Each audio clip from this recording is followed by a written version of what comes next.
Bom dia, irmãos. Não são 10, já são 11, né? Esse negócio acaba com a gente, né? A gente está se sentindo como se fosse 10 horas, mas são 11, né? Esse horário, essa mudança de horário, pega todo mundo de calça curta. Mas estamos aqui, graças a Deus.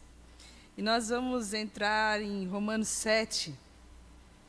Eu li um comentarista, Ray Stedman, eu gosto muito, e ele falava assim, olha, ele estava fazendo provavelmente, né, um comentário já há bastante tempo de Romanos, e ele fala, eu torcia para que Jesus voltasse antes de Romanos 7 chegar, mas isso não aconteceu. Então, a gente vai ter que falar de Romanos 7. Mas, graças a Deus. Nós estamos falando sobre a nossa relação com Deus. Romanos trata da nossa relação antes de Cristo e depois de Cristo. Não é isso que nós temos visto desde Romanos 1? O estado do homem sem Cristo, a condição do homem sem Cristo, toda a natureza do homem, essa natureza de Adão, do primeiro homem, da natureza humana, depois sendo transformada pela cruz de Cristo. E nós nos deparamos, então, com o capítulo 5, que é o grande ponto de transição, que nós não falamos mais do pecado, nós não falamos mais da condição dos gentios, não falamos mais da condição dos judeus, onde nós concluímos que todos pecaram, mas nós chegamos, então, em Romanos 5, que diz que, independente do pecado, nós que cremos em Cristo, somos justificados, porque nós somos justificados pela fé. E o fato de nós sermos justificados, isso nos traz paz com Deus. E é assim que Deus prova o seu amor para conosco, em que Ele nos reconciliou, sendo nós ainda pecadores, independente de nós, independente das nossas obras, independente da nossa condição, que é tudo o que vinha falando nos capítulos anteriores. E na semana passada, nós começamos a falar já no capítulo 6, semana retrasada, Romanos 6, não mais na condição de justificação, mas na condição de santificação. E nós já fomos justificados. Nós já estamos desfrutando dessa paz. Hoje nós já nos identificamos com Cristo, não estamos mais identificados com Adão. Nós já sabemos que a nossa velha natureza foi crucificada com Cristo. Mas no capítulo 6, Paulo responde à pergunta, nós ainda podemos pecar? A gente como crente, a gente como cristão, a gente que é justificado pela fé, a gente peca, a gente pode pecar. E aí nós vimos juntos o desenrolar da história, da ideia de Paulo falando sim e não. Não, vocês não podem pecar porque vocês não podem continuar no mesmo estilo de vida que vocês viviam antes.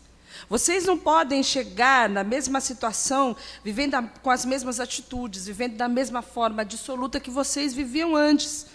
Se você está vivendo exatamente da mesma forma que você vivia antes, você se vê e se identifica só com Adão, então você está se enganando a você mesmo, achando que você está em Cristo, você não tem identidade nenhuma com Cristo. É o seu interior que vai mudar o seu exterior, e não ao contrário. E nós respondemos, não, você não pode continuar pecando. Mas Paulo também responde sim.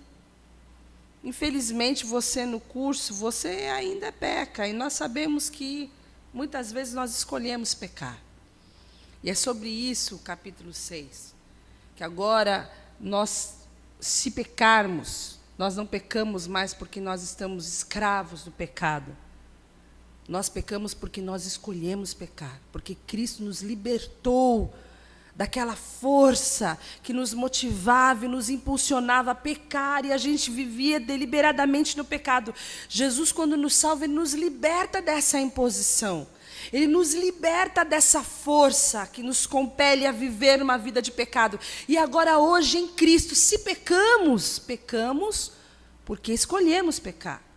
E quando nós escolhemos pecar, nós escolhemos nos envolver em coisas que nós quisemos nos envolver.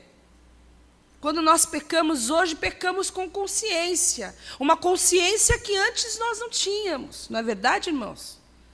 Quando nós pecamos hoje, a gente vai espalhando corrupção e escuridão nas nossas vidas. E independente de toda a justificação que nós recebemos, lá no capítulo 5, nós identificados com Cristo, que escolhemos pecar, hoje, quando pecamos, não temos como afastar das nossas vidas as consequências do pecado. Nós afastamos a pena do pecado. Nós somos libertos. Mas existem consequências do pecado na nossa vida. Consequências no casamento, quando há pecado no casamento.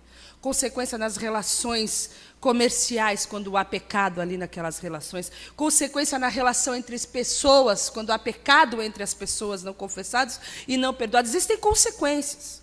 E nós, mesmo enquanto cristãos, mesmo agora vivendo identificados com Cristo, não mais em Adão, Paulo fala para a gente o seguinte: não deixa que o pecado reine. Faz o seguinte, para que o pecado não reine, vocês precisam ser servos de Deus. Sejam servos de Deus de uma vez por todas. Mas a verdade é que quando nós vemos Adão e Cristo, e no meio nós encontramos fé e graça, nós temos sempre uma tendência a viver nesses dois extremos. E extremos que são muito perigosos para a gente. O primeiro extremo é o extremo da licenciosidade. Olha, então você está me dizendo, até o capítulo 5, que tudo que eu fizer não adianta nada, que minhas obras não adiantam nada, que não é por merecimento, que não é pela minha força, é pela graça, não é? Então eu posso viver do jeito que eu quiser. Eu posso fazer o que eu quiser. É pela graça mesmo. Não interessa a forma com que eu viva, se é pela graça de Deus que eu vou ser salvo, então eu posso viver de qualquer maneira. E isso é um extremo, o extremo da licenciosidade. Os outros vão dizer, não, nós não podemos ignorar a lei de Deus. Se nós quisermos agradar a Deus, se nós quisermos ser aceitos por Deus, nós precisamos obedecer a sua palavra. Precisamos honrar a sua palavra, precisamos viver uma vida correta, santa. E aí nós chegamos ao outro extremo do legalismo. E a primeira coisa que Paulo trata no capítulo 6, que nós vimos na semana retrasada, é que nós não podemos viver na licenciosidade. Nós não podemos viver no pecado, porque nós somos libertos do pecado. Nós precisamos entregar a nossa vida para sermos servos de Deus. E aí o versículo que nós concluímos diz: portanto, não deixem que o pecado domine o corpo mortal de vocês, e façam com que vocês obedeçam aos desejos pecaminosos da natureza humana. Não vivam na licenciosidade, não caiam nesse extremo. Não é porque a graça de Deus atingiu vocês que vocês vão viver agora na patifaria. Também não entreguem nenhuma parte do corpo de vocês ao pecado para que ele a use a fim de fazer o que é mal. Pelo contrário, como pessoas que foram trazidas da morte para a vida, nós que estamos em Cristo, entreguem-se completamente a Deus, para que Ele use vocês, a fim de fazerem o que é direito. Então Paulo fala, olha, não vivam na licenciosidade, não vivam nesse extremo. E agora no capítulo 7, ele vai falar para a gente, não vivam no legalismo. Não queiram viver debaixo da imposição da lei, achando que é debaixo da imposição da lei que vocês vão ser salvos. E aí Paulo vai responder uma pergunta: será que a lei vai nos ajudar a lidar com o problema do pecado? A lei nos ajuda a lidar com o problema do pecado? E de novo a resposta é sim e não. A lei ajuda porque ela nos mostra o que é o pecado, certo? Sem que a gente tenha uma definição, você não sabe o que é certo e o que é errado. Para isso que servem as placas de trânsito, né? A placa está lá, é proibido. Aqui você pode virar, aqui você não pode virar. Olha, aqui é um lugar onde você pode estacionar. Mas isso não vai fazer com que você faça uma baliza perfeita, não é verdade? Você vai ter que fazer a baliza perfeita. A lei está lá.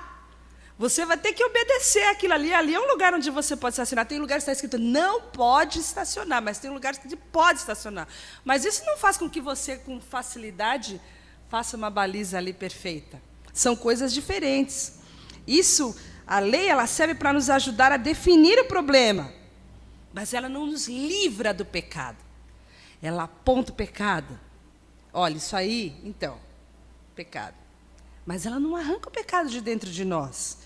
E é interessante que quando a gente começa a exultar no capítulo 5 sobre a justificação, e capítulo 6, nós somos livres, nós somos salvos, nós somos justificados pela fé, em nós agiu a justiça de Deus, Ele é o justo e Ele é o justificador, agora nós somos cheios de poder, nós podemos vencer o pecado, a gente pode vencer as trevas, agora a gente é livre, aleluia, e aí a gente peca, não é assim? Acontece que na nossa experiência, por mais grandiosa que seja essa verdade, às vezes nós nos deparamos com a realidade de que nós não conseguimos nos ver livres do pecado. Ele está sempre ali, rondando. A gente está sempre caindo, às vezes, nos mesmos erros, as mesmas deficiências. E nós temos a consciência do pecado, tem um alerta do pecado. Quando a gente está se aproximando dele, o Espírito Santo começa a gritar, não! Mas a gente peca mesmo assim. Daqueles quiprocó que começa a dar aquela confusão, que você está sentindo que vai dar uma confusão. Você pode sair pela direita, mas você fica lá. Você fica lá e a confusão se instaura e você fala, poxa, devia ter ido embora dessa situação, mas você ficou lá. Você sabia que a coisa ia feder, mas você ficou lá. Você teve todos os sinais, todos os alertas, mas isso não te livrou. Isso não te livrou de você pecar, isso não te livrou de você magoar, não te livrou de você ofender, não te livrou de você maldizer, não te livrou de você dar vazão à sua ira. Não te livrou. Foi só um sinal. E é basicamente isso que o Paulo vai dizer para nós. A lei não vai te livrar do pecado. Conhecer a lei não vai te livrar do pecado. Todos aqueles que têm buscado a Deus, todos aqueles que com um coração genuíno querem se identificar com Cristo, estão lotando as cadeiras hoje pela manhã em todos os lugares, querendo saber como que eu me livro dessa situação. Essa é a grande questão. E essa é a grande questão que Paulo pretende responder. E às vezes, nós somos tentados a nos colocar debaixo de situações onde nós queremos que nos falem exatamente o que a gente deve fazer. Olha, eu não quero viver uma vida de pecado. O que eu faço, então? O que eu posso fazer e o que eu não posso fazer? Então, são pessoas que gostam de viver assim, debaixo de regulamentos, instruções detalhadas, e mesmo com a melhor das intenções, colocam embaixo de pequenos grupos e de discipuladores que vão dizer que horas vai acordar, que horas vai comer, que horas vai tomar o lanche da tarde, quantas orações vai ter que fazer por dia, para quantas pessoas vai ter que evangelizar naquela semana. E a pessoa quer fazer aquilo exatamente daquele jeito, porque ela precisa acertar. E ela vai ver ao final que ela não consegue. É isso que o Paulo vai fazer, ela não consegue. Porque a lei, a imposição, não tem o poder de arrancar o pecado de dentro de nós. E Romanos 7, então, versículo de 1 a 3, diz o seguinte: meus irmãos, vocês todos podem compreender muito bem o que eu vou dizer. Vocês conhecem as leis e sabem que ela só tem poder sobre uma pessoa enquanto essa pessoa está viva. Por exemplo, a mulher casada está ligada pela lei ao marido enquanto ele estiver vivo. Mas se ele morrer, ela estará livre da lei que a liga ao marido. De modo que, se ela viver com outro homem enquanto o marido estiver vivo, ela será chamada de adúltera. Mas se o marido morrer, ela estará legalmente livre e não cometerá adultério se casar com outro homem. E Paulo dificilmente fala tão complicado como ele fala aqui, porque ele nos dá um exemplo. Ele pega e dá um exemplo do dia a dia. Um exemplo que acontece na casa de todo mundo que estava ali ouvindo o Paulo, que leria a carta de Paulo, que é o casamento. E o pensamento básico dessa passagem é fundado no princípio de que a morte cancela todos os contratos. Quando você estiver morto lá, todas as suas dívidas estão mortas também. Todos os seus contratos estão encerrados ali. Acabou. Fim. O pessoal vai ter que se habilitar no inventário para receber aquilo que você deixou para trás. Acabou. A morte encerra todos os contratos. E ele dá uma ilustração, que é a imagem do casamento. E é muito simples, irmãos. Enquanto o marido de uma mulher está vivo, ela não pode se casar com outro. Mas eu gosto do outro, mas seu marido está vivo. Depois que ele morrer, você vai e você casa com ele. E aí as pessoas falam assim, poxa, mas por que então ele não falou do divórcio aqui? Porque não é o assunto, só por isso. Porque ele está falando de morte no capítulo 1, no capítulo 2, no capítulo 3, no capítulo 4, no 5 e no 6. E no 7 ele continua falando de morte. Por que ele vai falar de divórcio se o assunto é morte? É só um exemplo. As pessoas tiram esse versículo daqui e fazem uma teologia nesse versículo, não é verdade? Falam assim, você vai ficar casado com desgraçado enquanto ele viver. É uma maldição isso aqui? Isso vira uma maldição. É bênção isso aqui, irmãos, é maldição. Isso é bênção de Deus esse versículo. Deus está falando outra coisa para nós, não é sobre divórcio. Mas não tinha divórcio, claro que tinha. Jesus falou sobre o divórcio, que todo mundo dava carta de divórcio por qualquer motivo. Ele não está falando sobre divórcio aqui porque não é esse o assunto, é só por isso. Entendido isso? Está claro isso, graça e paz? Quando alguém perguntar, ele vai falar, não é esse o assunto. Vá ler a carta inteira para você saber o que Paulo está querendo dizer aqui. É outro assunto.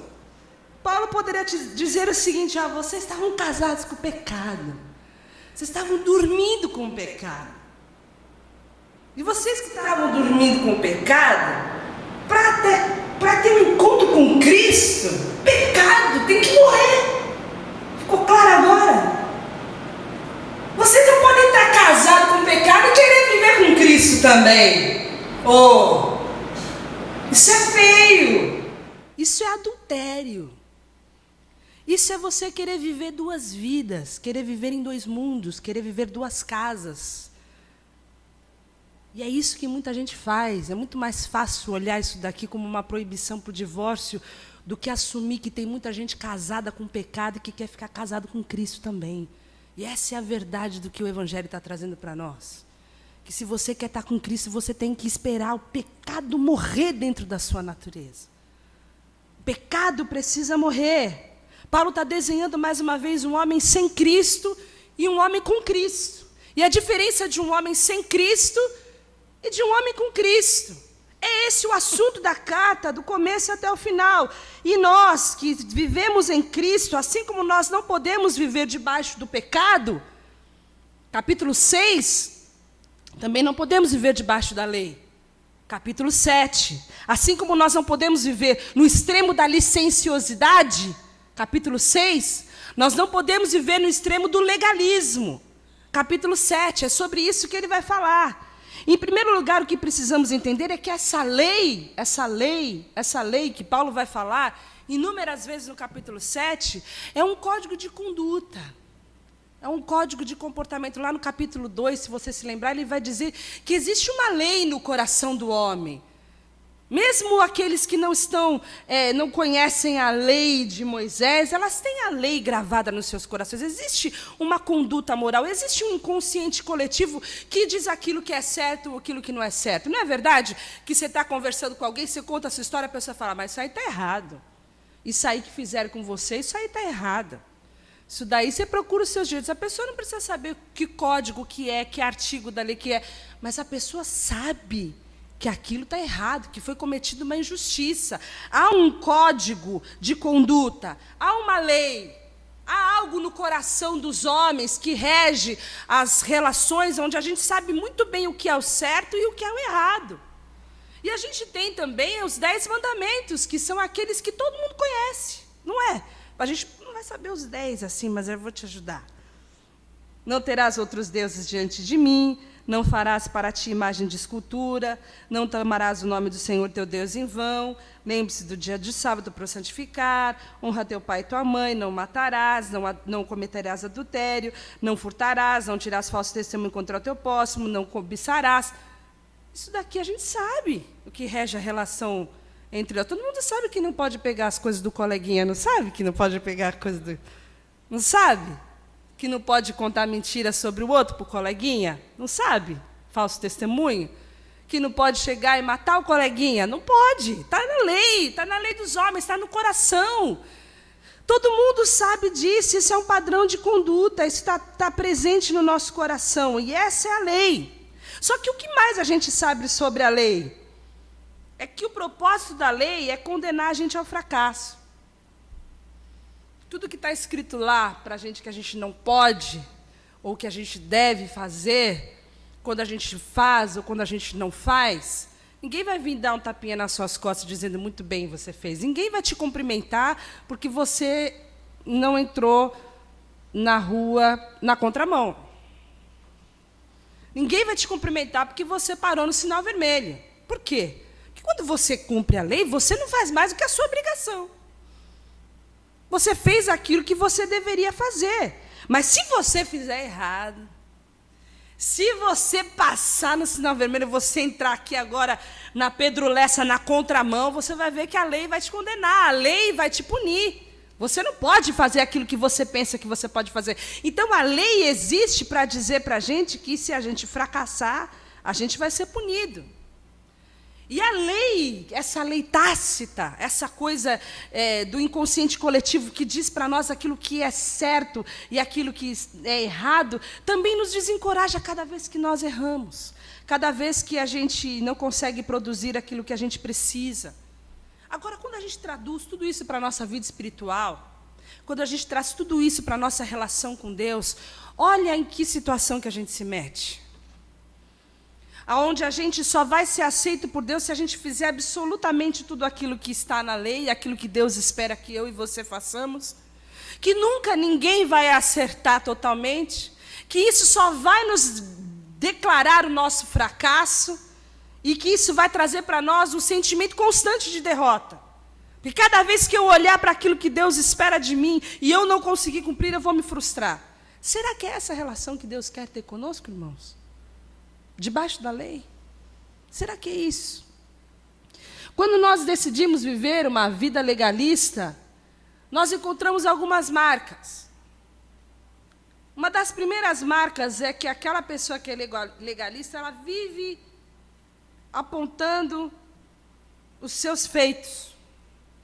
Quão bem ela está se desenvolvendo. Olha que bonito que eu fiz aqui. Olha que legal que eu fiz aqui. Olha, eu fiz isso, aquilo e aquilo outro. Eu estou bem, né? Jesus está fazendo uma obra na minha vida, né? A pessoa vive com uma necessidade de autopromoção. A gente brinca lá em casa que a pessoa quer tirar sempre casquinha da glória de Deus. A pessoa vem e conta uma bênção, você conta uma bênção, você não sabe o que aconteceu, e não sei o que, foi isso, e Deus fez um milagre. Tá? Aí, mas porque eu orei por você. Eu orei por você. Sabia que Deus ia responder a minha oração. A minha oração é quando eu oro. Então, o milagre não foi Deus que fez, foi Ele que orou por você com todo aquele poder e você foi. É uma das marcas. Quer ver outra marca? A pessoa vive criticando os outros. E por que vive criticando os outros? Porque cada vez que eu apontar o defeito do outro e mostrar o defeito do outro, eu tiro o foco de mim. Não é? E aí eu mostro defeitos nas outras pessoas que eu já venci. Olha, aquele irmão está fazendo isso, aquilo, outra coisa feia. Foram coisas que eu já venci. Sem ver tantas outras inúmeras coisas, ou inúmeras falhas, que eu ainda não venci. Críticos. Outra coisa é a soberba. Dificilmente uma pessoa que precisa de viver debaixo da lei para ser aprovado por Deus, vai aceitar uma crítica, vai aceitar uma admoestação, vai aceitar que ele errou, falhou em algumas situações. Porque ele depende daquilo para poder ser aceito. E aquelas outras, um monte de outras coisas boas que eu estou fazendo e ninguém nunca vê. E por último, a depressão. Você já viu como existem pessoas que vivem uma verdadeira montanha-russa com Deus? Um dia estão lá em cima, perto de Deus, outro dia estão lá embaixo. Lá em cima é quando elas acertam. Lá embaixo é quando elas erram. É uma vida inconstante. Uma vida de fracasso. Uma vida de derrota. Uma vida de quem está vivendo debaixo da lei. E Paulo está falando o seguinte, olha, pecado morreu. Você não precisa viver mais debaixo dessa lei que te vinculava ao pecado. você agora é livre. E ele vai fazer a aplicação dessa metáfora do casamento, nos versículos de 4 a 6, que fala o seguinte: o mesmo acontece com vocês, meus irmãos, o mesmo do casamento, da mulher que tem que esperar um morrer para poder casar com outro. Do ponto de vista da lei, vocês também já morreram, pois são parte do corpo de Cristo, e agora pertencem a Ele, que foi ressuscitado, para que nós possamos viver uma vida útil no serviço de Deus. Pois quando vivíamos de acordo com a nossa natureza humana, a gente vivia como Adão, os maus desejos despertados pela lei agiam em todo o nosso ser e nos levavam para a morte. Porém, agora estamos livres da lei, porque já morremos para aquilo que nos mantinha prisioneiros. Por isso somos livres para servir a Deus, não da maneira antiga, obedecendo à lei escrita, mas da maneira nova, obedecendo o Espírito de Deus. E esse é o caminho da gente ser livre da lei, embora eu acho que você lendo isso aí vai ser difícil que você entenda, porque é complicado, então a gente vai explicar. A mulher que tinha um marido e agora tem outro, é você e eu, somos nós. Ela tem um marido e depois ela tem outro. E o grande ponto dessa passagem não são os maridos, mas é a lei que vincula ela aos maridos. Enquanto ela está casada com um, ela está vinculada pela lei com ele. Ele tem obrigações com ela. Se ele morrer, essas obrigações desse casamento morrem também. E Paulo está falando isso, a morte do primeiro marido, a nossa morte, a morte do velho homem, ela muda a nossa relação. Ela muda a relação da mulher com a lei. E agora, a lei que vige, a lei que regia aquelas relações, a lei que mandava, não manda mais. Porque morreu o marido, morreu o relacionamento com ele. Ela está livre da lei que liga ao marido. E existe uma grande confusão quando os comentaristas fazem isso. Porque eles falam o seguinte, que nós somos a esposa e a lei é o marido. E a lei morreu. Mas não é isso que o texto fala. O texto está falando que existe a lei, existe a esposa e existe o marido. São 3 fatores, são 3 elementos. O marido não pode ser a lei.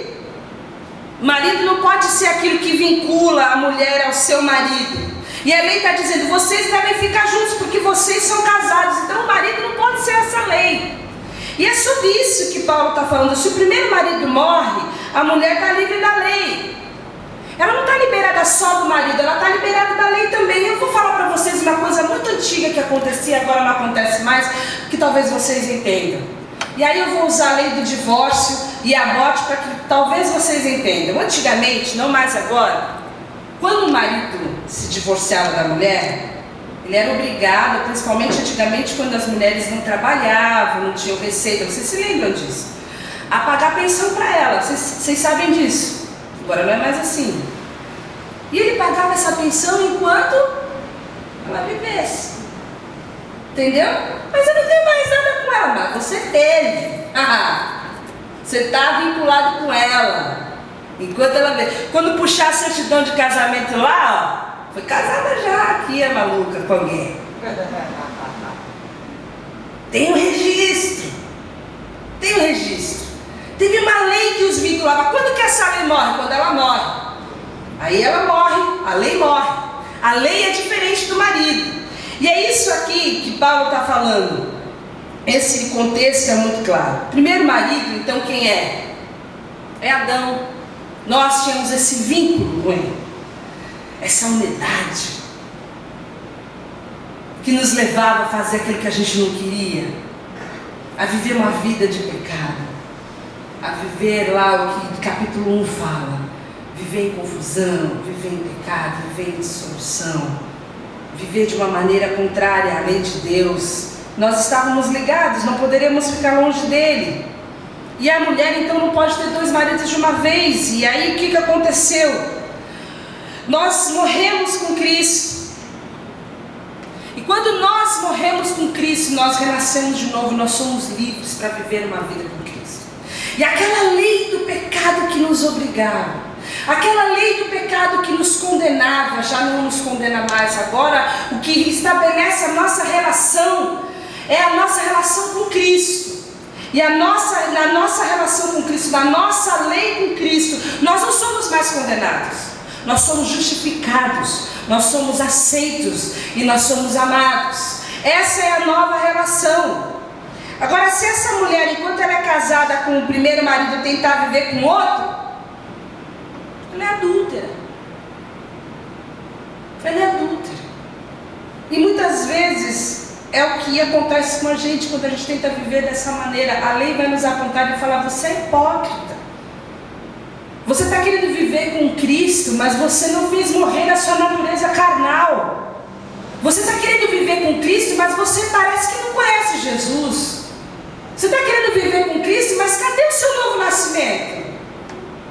Você está querendo viver com Cristo, mas você ama o pecado. Como que pode você viver amando o seu antigo marido? Quem é que você ama mais? Você fez morrer a sua natureza carnal, e a lei vem, condena e aponta o nosso pecado. E Paulo traça o paralelo falando: vocês morreram.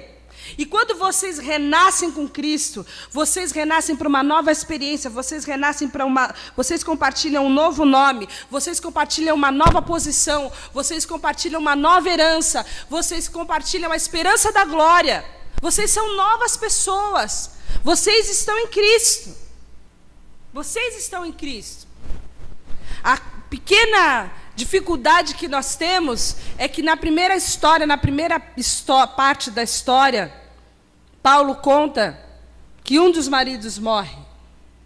E aqui, quando você lê, você fala que nós morremos.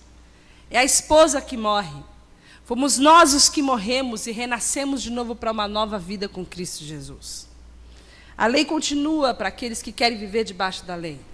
Mas nós que nascemos de novo, estamos vivendo debaixo da graça e não mais da lei. O que rege a nossa relação com Cristo é a graça de Deus.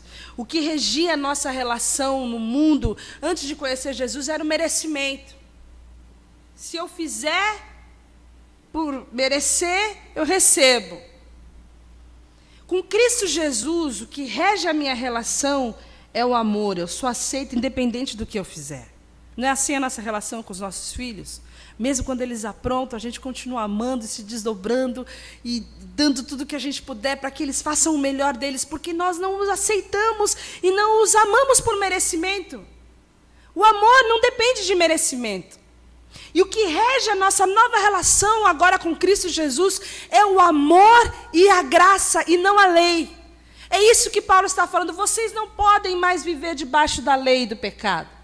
Vocês são nascidos de novo. E agora, na relação com Cristo, o que deve determinar a relação de vocês é a graça. O fato de vocês serem aceitos, mesmo sem merecerem. E o amor ilimitado. Que depois, lá em Romanos 8, ele vai falar: quem pode nos separar do amor de Deus? Nada.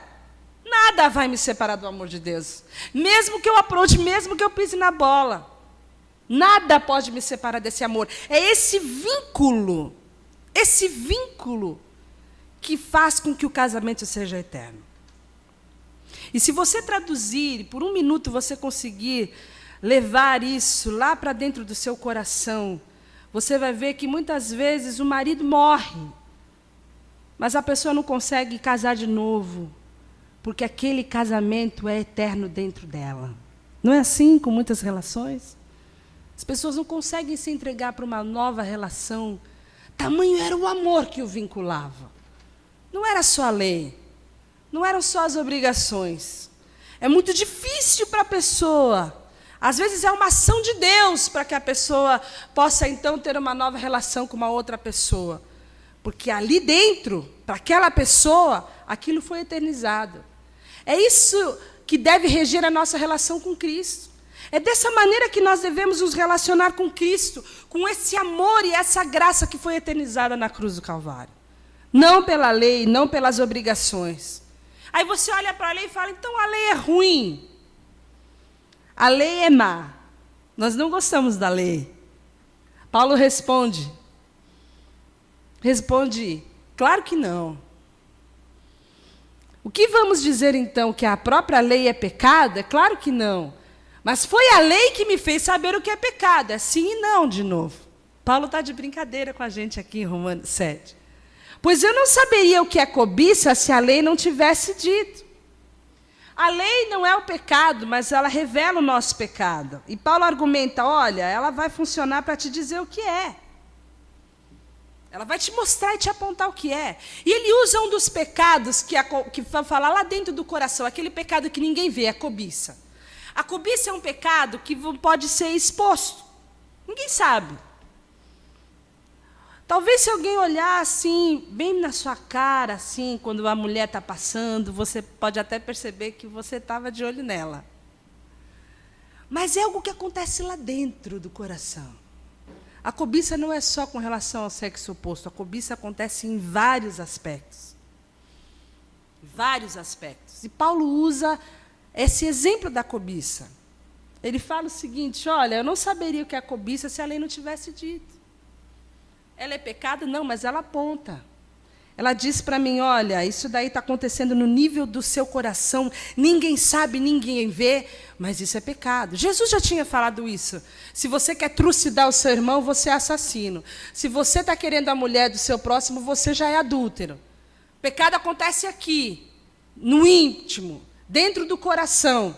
E Paulo fala o seguinte, olha, eu tomei conhecimento do que é o pecado por causa da lei. A lei me fez saber o que é pecado. Mas ele era um fariseu antes. E como um grande fariseu, um grande hipócrita também, ele achava que ele estava por cima da carne seca. Que ele seria aceito por Deus por causa dos seus atos, da sua atitude. Em Filipenses 3,6 fala que com relação à lei ele se via irrepreensível. Como é que ele diz que com relação à lei ele se via irrepreensível? E lá na lei de Moisés está escrito não cobiçarás, e agora ele fala assim, olha, eu fui tomado de surpresa.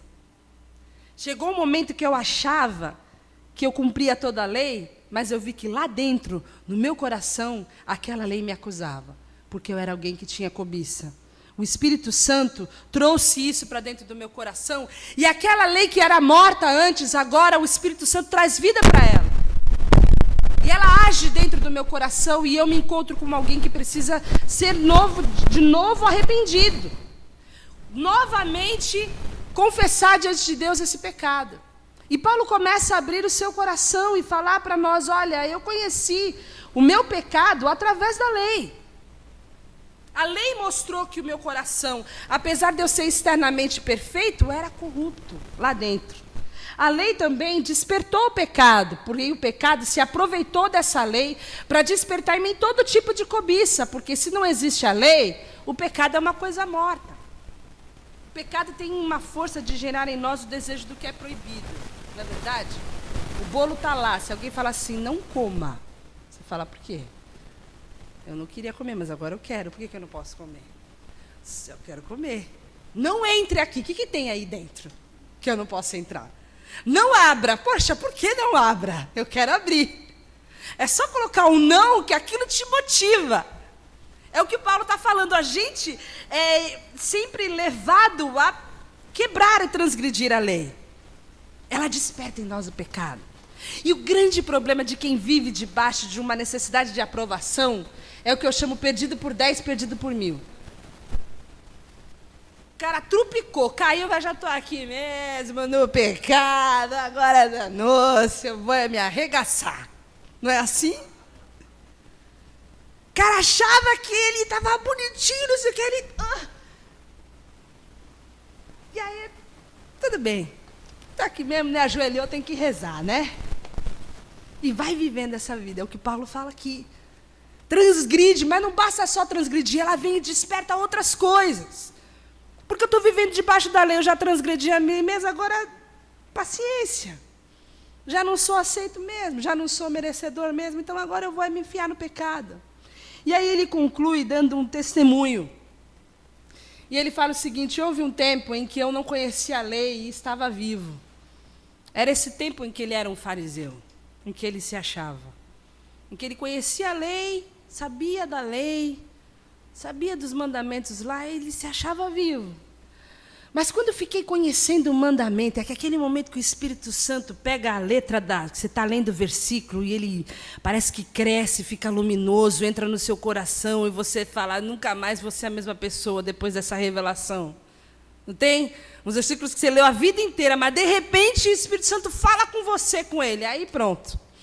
É uma mudança na sua vida, um divisor de águas. Ele fala: quando eu fiquei conhecendo o mandamento, o pecado começou a viver. Eu vi que tinha pecado lá dentro de mim. Eu que era o cara, o irrepreensível. Eu que era o fariseu. Eu que era o modelo.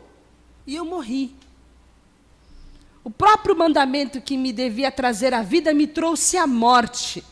Porque o pecado, aproveitando a oportunidade dada pelo mandamento, me enganou. E por meio do mandamento, me matou. Ele percebeu que, apesar de ter decorado não cobiçarás, e já saber que na lei estava escrito para não cobiçar, ele se viu cobiçando. E nesse momento, quando o Espírito Santo fala com ele, o pecado se tornou vivo, e ele percebeu que ele estava morto, e que ele não poderia mais viver daquela maneira. Que aquilo não era jeito de se relacionar com Deus, que não era pela lei que ele seria aceito, que não era pelo cumprimento estrito daquele monte de ordenanças, que ele poderia ser perdoado, que ele precisava da cruz de Cristo, que ele precisava de algo mais, que não é pela licenciosidade, mas também não é pelo legalismo, não é dessa maneira. Porque assim como o pecado gera morte, a lei também gera morte. Os dois extremos, sem a graça de Deus, nos mantêm em morte e afastados de uma relação com Deus. É isso que o Paulo fala, que ele, num momento, se percebeu um blasfemo, um perseguidor de igreja, um agressor, e aquele que era o principal dos pecadores.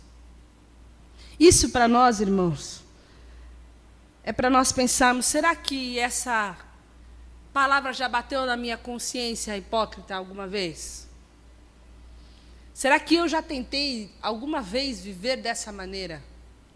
Será que alguma vez eu tentei, por um monte de cumprimentos de leis e de conduta, e eu vou mudar aqui, preciso melhorar ali, e eu vou apertar aqui, e aí vai dar certo, e aí eu vou viver de acordo com... Será que isso não trouxe para nós uma vida hipócrita? Será que não é mais fácil, pela palavra de Deus, a gente se perceber pecador? Pecador pelos quais Jesus veio, porque Jesus fala: eu não vim para chamar os bons, mas para chamar os pecadores, a fim de que se arrependam dos seus pecados.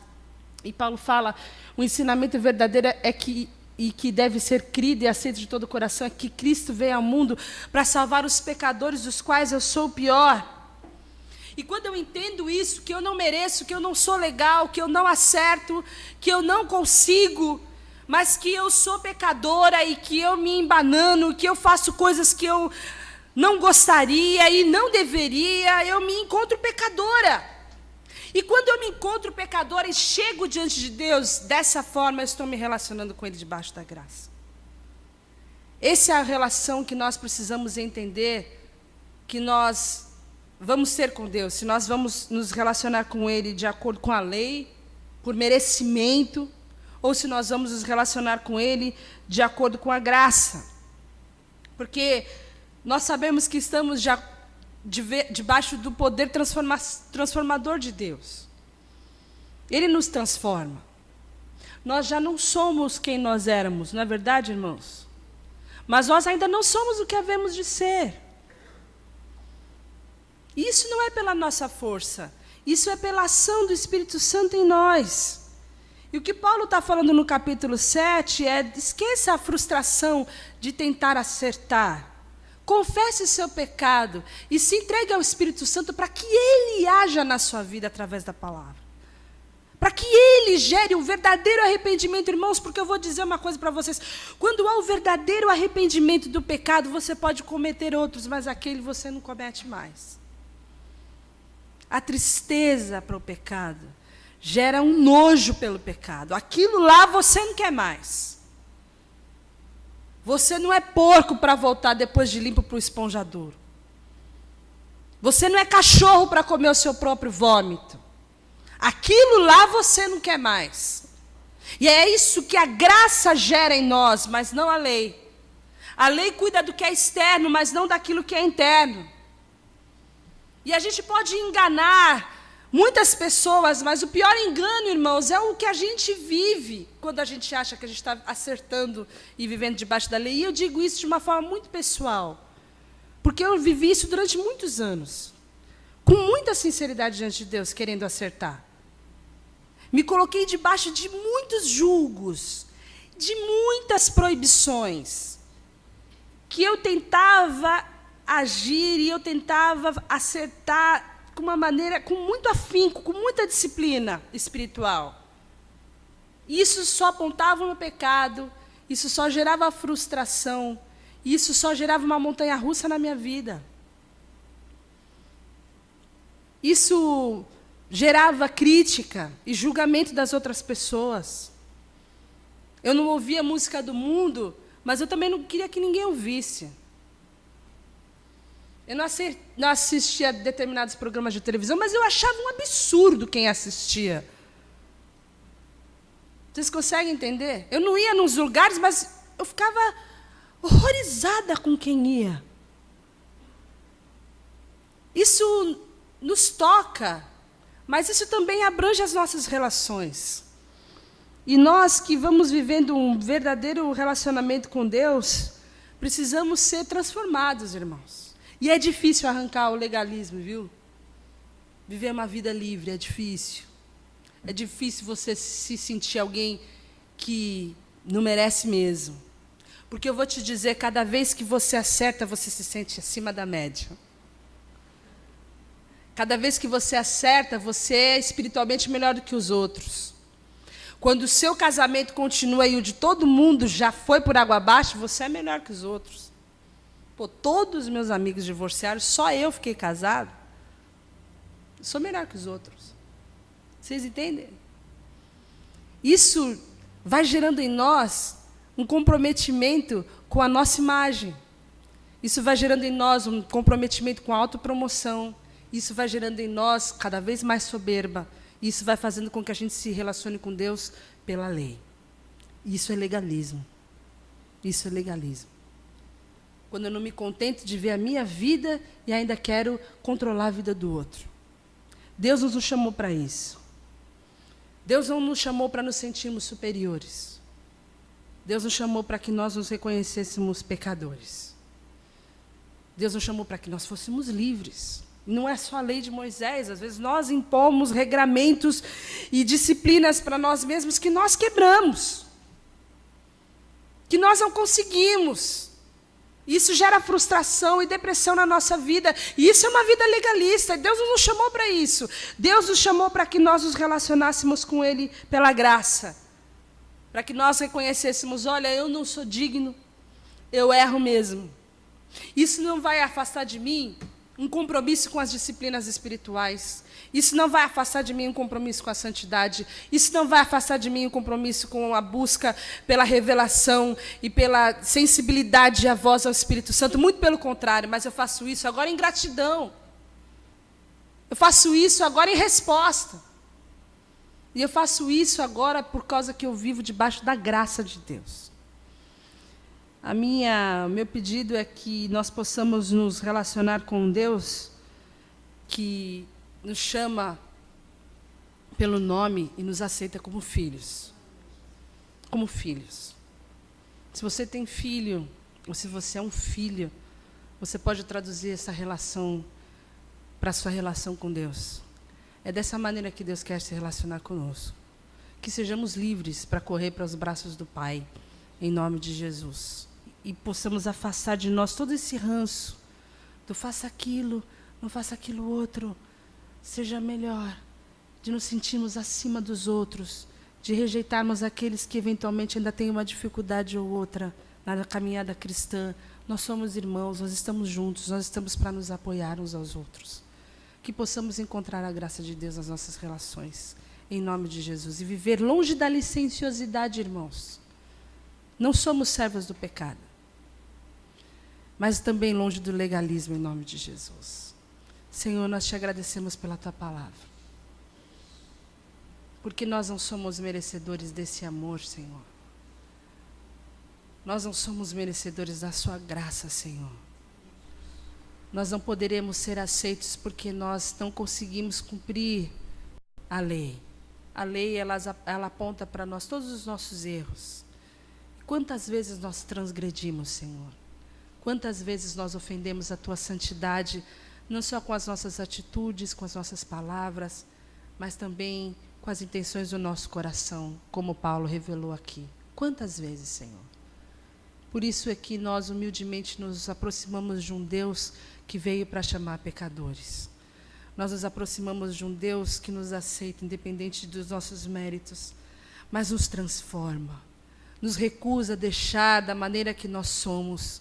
Coloque em nós o teu Espírito Santo para nos convencer do pecado e da justiça e do juízo, e vai transformando-nos de glória em glória até que nós tenhamos a imagem do Cristo, Senhor.